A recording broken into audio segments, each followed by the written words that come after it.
Hi. Welcome to Cobie AI Smart Worksheets, where worksheets are combined with explanations. Let's start. Add the following fractions: 18 sixteenths plus 14 sixteenths. Simplify your answers if possible. The denominators of the fractions are both 16. This means they already have like denominators, so we can proceed directly to adding the numerators. We can add the numerators 18 and 14 together. 18 plus 14 equals 32. Write the sum of the numerators over the common denominator, 32 sixteenths.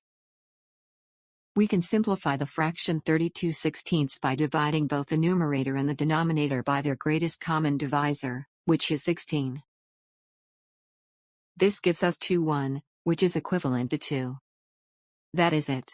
And remember, mathematics helps us figure out how things work. It might be tough sometimes, but let's wear our thinking caps and practice together to improve. Bye.